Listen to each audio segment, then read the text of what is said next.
Let's talk about 9/11 right here, right now. So, September 11th was obviously a very tragic day. It didn't matter if you lived in New York City or wherever around the world, you pretty much felt for the people of New York because it was obviously a very tragic time. Now, it made New York stronger, but even though New York was getting stronger, Hollywood was getting greedier. So, after that time, whatever, maybe about 5, 6 years after the events, you had countless documentaries, newspapers printed. You had, documentaries. You had conspiracy theories. You had movies coming out. Everybody was kind of getting on the bandwagon of 9/11, unfortunately, just to kind of feed their greed. Some people had good intentions. Some people just had, money in mind, nonetheless. But some movies at least had the decency to come out within 5 or 6 years. Now we are in 2017, and we're talking about 9/11, the film starring Charlie Sheen. Charlie Sheen, everybody. So the cast includes Charlie Sheen and Gina Gershon, Wood Harris, and Luis Guzman. A very interesting cast, and I think boy, oh boy, oh boy, is everybody kind of miscasted up their ass. Now, I don't know who casted this movie, but I felt like everybody kind of was just like a name thrown into a hat. Somebody picked them out and said, hey, let's just throw them in a fucking elevator. You know what? Why not? Let's go a little bit further. Let's throw them in an elevator on 9/11. Great Scott. That's a good deal. Sign them. That's basically what it is. And then they green light the shit, and then you start to wonder, well, why everybody here? And that's the biggest problem with this movie. This movie's trying to deliver some emotional weight, right? And it's trying to give you some of that, intensity and trying to amp up the action a little bit for the most part, get your heart pumping. The problem is the movie takes place in the majority of the elevator, right? And it kind of reminded me of like Devil mixed with 9/11. Remember the movie Devil?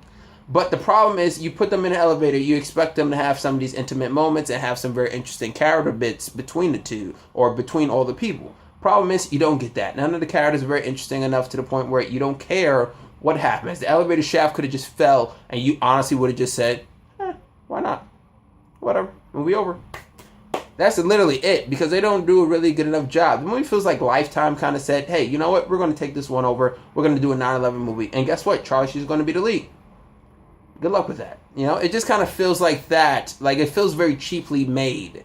It's a reason, obviously, why they probably put the whole movie in, the elevator. Now, I don't know where the budget went, because it wasn't for the visual effects, and most likely the budget went to probably Charlie's Angels or Gina Gershon's Doggy Chow, because the way I see it is, it sure as fuck did not go to any of the big things. Now, this movie's not big in scope like World Trade Center, so I was expecting it to have some of these smaller character moments because they wanted to go smaller scale, but they just went smaller scale because they had no budget, not necessarily because it was more of an artistic choice.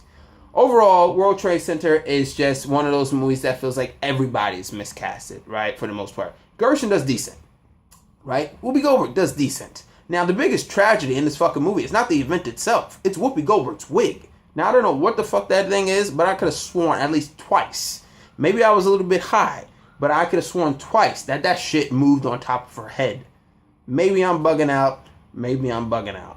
Maybe it's just me. Maybe I'm nuts. But nonetheless, I don't really know what to say. Overall, I couldn't really take this movie serious because you have Charlie Sheen in here, which is obviously a big comedy guy, whether he's doing his Tiger Blood phase or whatever it may be. Then you got Luis Guzman, you got Wood Harris. Wood Harris is a good actor, so is Whoopi. But nonetheless, when you have two comedic guys in here, the dramatic moments, even though they can do drama, it doesn't really add too much because you can't take them seriously because of what they usually do.